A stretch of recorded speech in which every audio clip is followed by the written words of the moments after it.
How I caught my, now, ex-wife cheating with my best friend. I destroyed his marriage as payback. Hey, Reddit. I never thought I'd be here sharing my story, but I need to get this off my chest.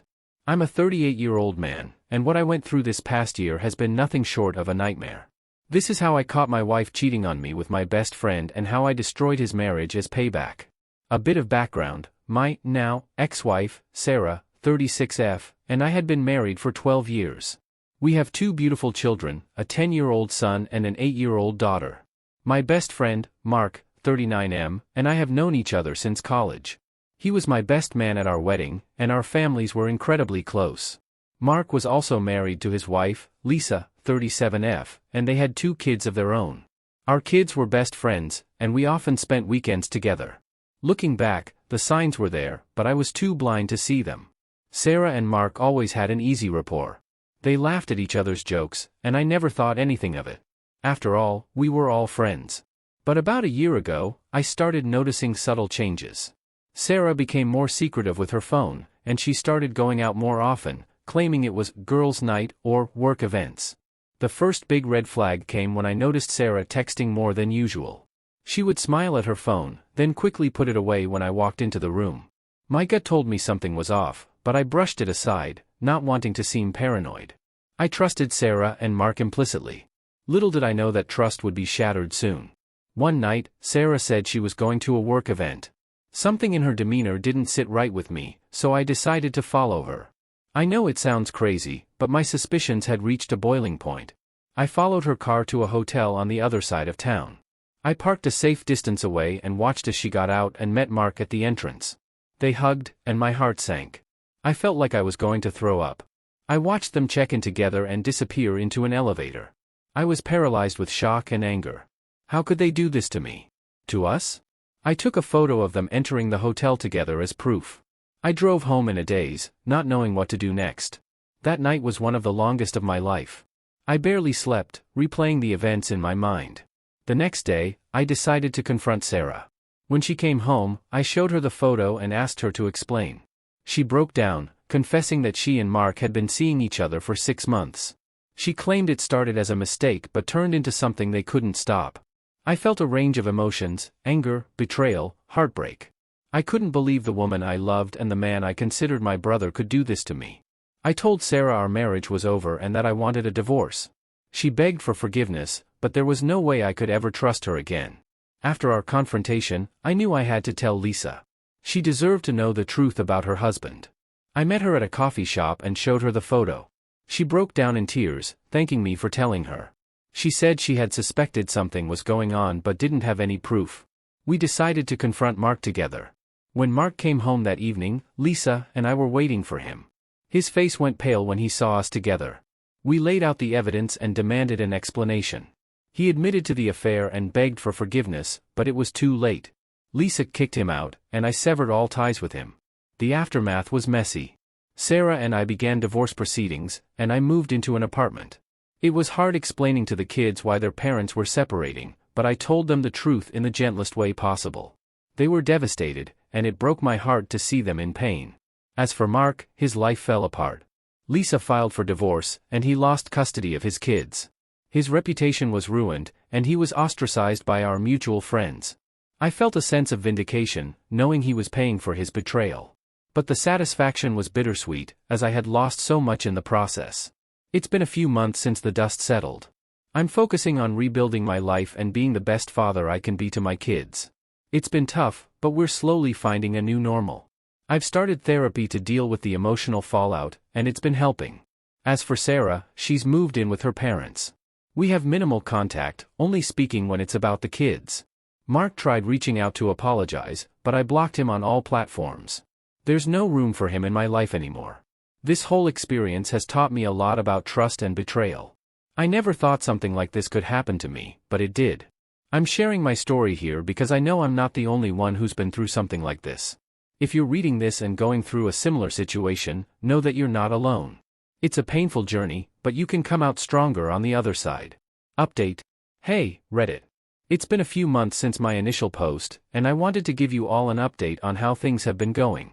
The support and advice I received from this community were incredible, and it helped me get through some really tough times.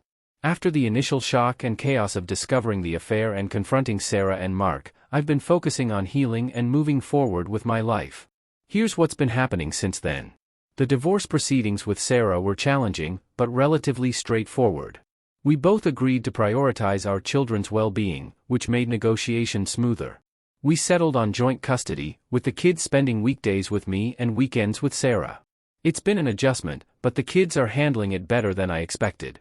They're resilient and have been seeing a therapist to help them process everything. I've been continuing my own therapy, which has been a lifeline.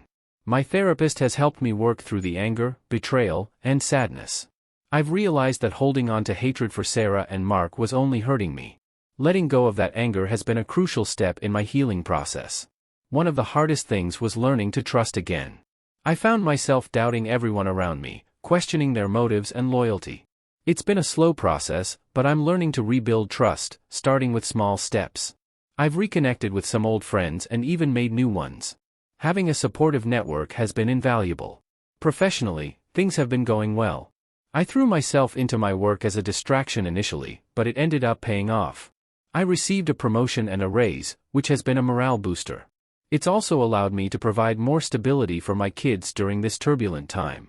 As for Mark, his life has continued to spiral downward. He lost his job and struggled to find new employment due to his tarnished reputation. His divorce from Lisa was finalized, and she gained full custody of their kids. The mutual friends we had have largely cut him off, and he's been left to deal with the consequences of his actions.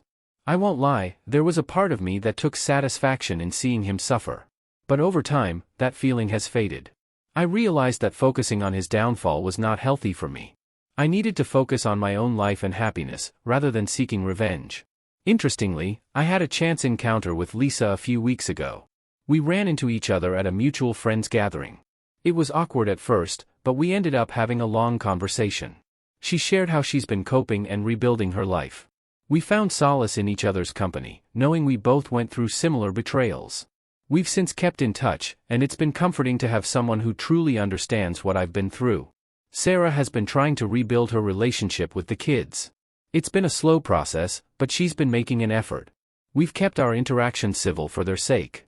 She's also been seeing a therapist and has expressed regret for what happened. While I don't think I'll ever fully forgive her, I'm learning to coexist peacefully for the children's benefit. One positive outcome of this ordeal has been my renewed relationship with my kids. We've grown closer, and I've made it a point to spend quality time with them. We've started new traditions, like Friday movie nights and weekend hikes. It's been a source of joy and healing for all of us. As I reflect on everything that's happened, I realize how much I've grown and changed. This experience has been one of the most challenging of my life, but it's also taught me about resilience, forgiveness, and the importance of self-care. I've come to understand that while we can't control what happens to us, we can control how we respond and move forward. To anyone reading this who might be going through something similar, know that it's okay to feel a range of emotions. It's okay to be angry, hurt, and confused. But also know that healing is possible. Surround yourself with supportive people, seek professional help if needed, and take things one day at a time. You're stronger than you realize. Thank you, Reddit, for being there for me during my darkest days. Your support and encouragement have meant the world to me. I'll continue to update you all as I move forward. For now, I'm focusing on building a new, happier life for myself and my kids. Final update. Hello, Reddit. It's been a year since my last update, and I wanted to share how far we've come. Reflecting on the journey from discovering the affair to where I am now feels surreal. Here's what's been happening. Life has settled into a new rhythm, and we've found our new normal. The kids are thriving, and our bond has never been stronger. They've adjusted well to the joint custody arrangement, and we've maintained a stable, loving environment for them. They still see their therapist, and it's been instrumental in helping them cope. I've continued to focus on my career, and it's paid off in ways I never expected. I've received another promotion and am now in a leadership position at my company. It's been incredibly fulfilling, and I'm proud of how far I've come. The financial stability has also allowed me to provide for my kids without worry. Therapy has remained a cornerstone of my healing process. I've worked through a lot of the pain and anger, and I've learned to forgive, not for Sarah and Mark's sake, but for my own peace of mind. Letting go of that burden has been liberating. One of the most significant developments has been my friendship with Lisa. What started as a shared trauma has grown into a deep, supportive friendship. We've been there for each other through the ups and downs, and it's been incredibly comforting to have someone who truly understands. We've even started a support group for others who have gone through similar betrayals, and it's been rewarding to help others heal. As for Sarah, our relationship remains cordial for the sake of the kids. She's continued to work on herself and has been making an effort to be a better mother. While we'll never go back to what we once were, I respect her efforts to rebuild her life and be there for our children. Mark, on the other hand, has continued to struggle. He's faced numerous challenges, both personally and professionally. It's a stark reminder of the consequences of his actions. While I no longer derive satisfaction from his suffering, I hope he eventually finds a way to make amends and rebuild his life. One of the most rewarding aspects of this journey has been watching my kids grow and thrive. They've shown incredible resilience and strength. We've continued our new traditions, and those moments have become the highlights of our weeks. Whether it's hiking, movie nights, or just spending time together, we've found joy in the little things. I've also started dating again. It was a daunting step, but I've met someone who makes me incredibly happy. She knows about my past, and we've taken things slow. It's been a refreshing change to experience a relationship built on trust and mutual respect. She's been a wonderful addition to my life, and my kids adore her. Reflecting on this journey, I've learned so much about myself and what I'm capable of. I've discovered a strength I didn't know I had, and I've found a way to turn a painful experience into an opportunity for growth and healing. It hasn't been easy, but I'm proud of the progress I've made. To anyone reading this who might be going through a similar situation, please know that it does get better. The pain doesn't last forever, and you will find a way to heal. Surround yourself with supportive people, take things one day at a time, and believe in your own strength. You're capable of more than you realize. Thank you, Reddit, for being there for me through this journey. Your support and encouragement have meant more than words can express. As I move forward, I'm filled with hope and optimism for the future. Here's to new beginnings and brighter days ahead.